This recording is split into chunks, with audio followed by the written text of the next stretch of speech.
Welcome to the Clinical Athlete Journal Club meeting number 9. My name is Quinn Hennick. I'm a proud clinical athlete provider. I'm joined by Kevin McNamara, a recent physical therapy school grad and currently in the Johns Hopkins residency program, clinical athlete forum member, and the one responsible for bringing the Journal Club to life. Kevin, thanks for being on as always. Of course, man. Happy to, we're getting close to double digits here. I didn't expect this thing to have the legs that it maybe does now. Right? So. I know, man. It's exciting, and we're going to dig into another good topic tonight. It's going to be the SI joint, management, treatment, and does it matter? And like I said, we've got 3 articles to discuss, but I'm going to launch a poll question first, as we always do. Just a quick, who are you? Clinician, coach, trainer, student, clinician, student, coach, or trainer. So that should pop up in front of you, and just click whatever button is representative of you. Give you maybe 5 more seconds. We got so far 100% student clinician, which is cool. Okay, so we can have a good chat. Okay, so 3 papers, one of which is kind of an oldie but a goodie. It's the good 2008 paper. That's a systematic review looking at evidence measuring SI joint movement in 3D.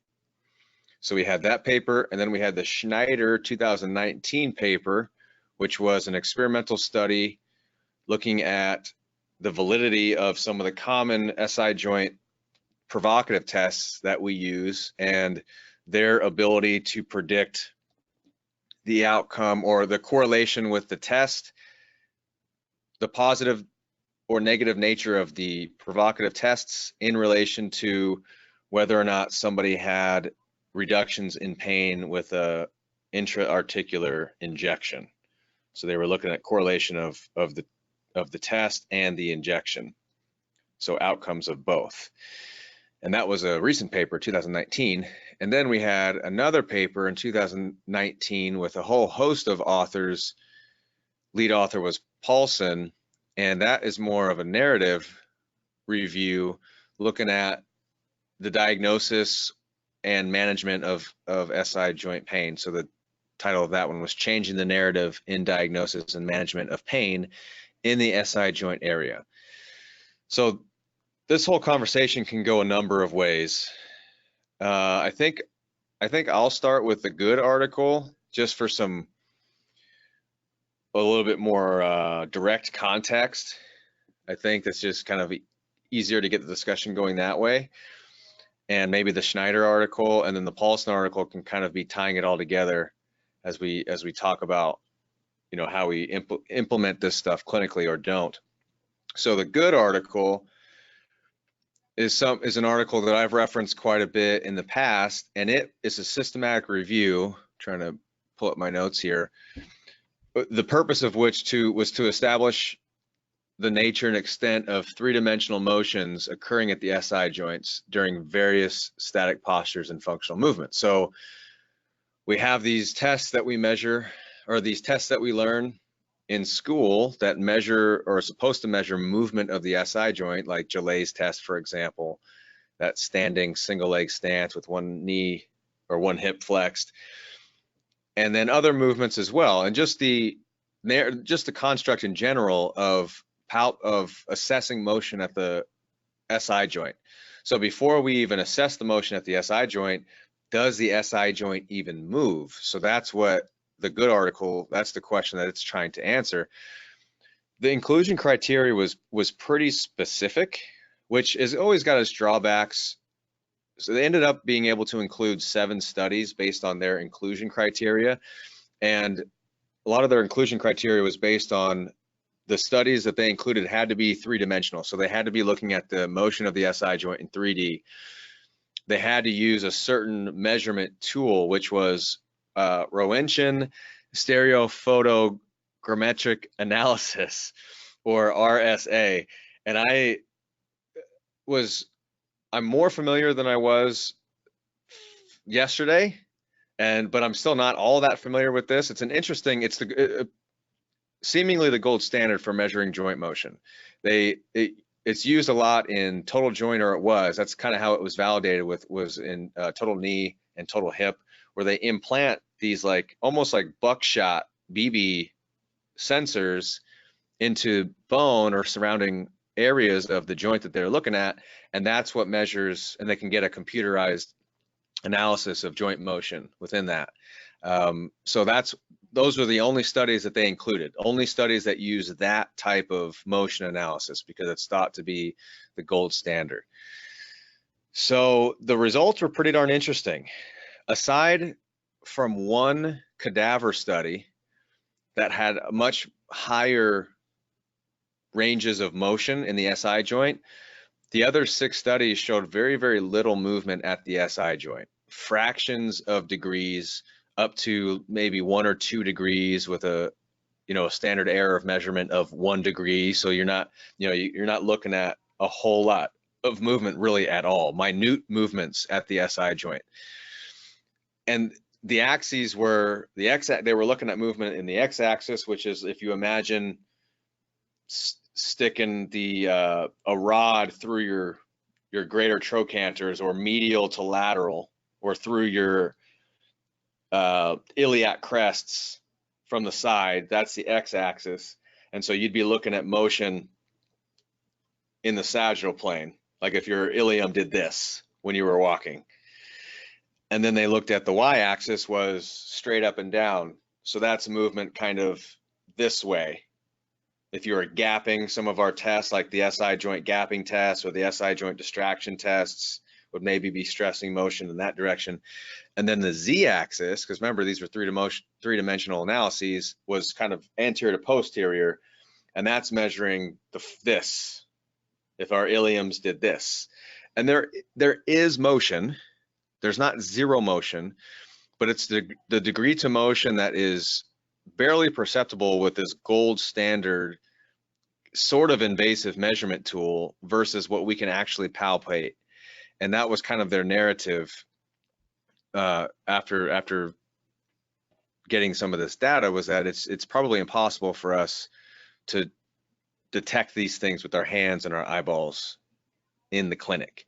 And even the Gilles, one of the studies, the Struressen study, looked at the Gilles, however you want to say it, that test, and they found that the motion in the SI joint was actually less than just the error of the measurement tool.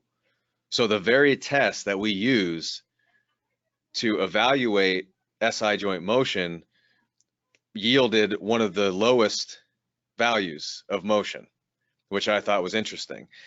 And they also show that studies that demonstrated the higher levels of quality and offered the lowest levels of error in measurement also reported the lowest values of motion in the SI joint. So bottom line is it just doesn't move that much.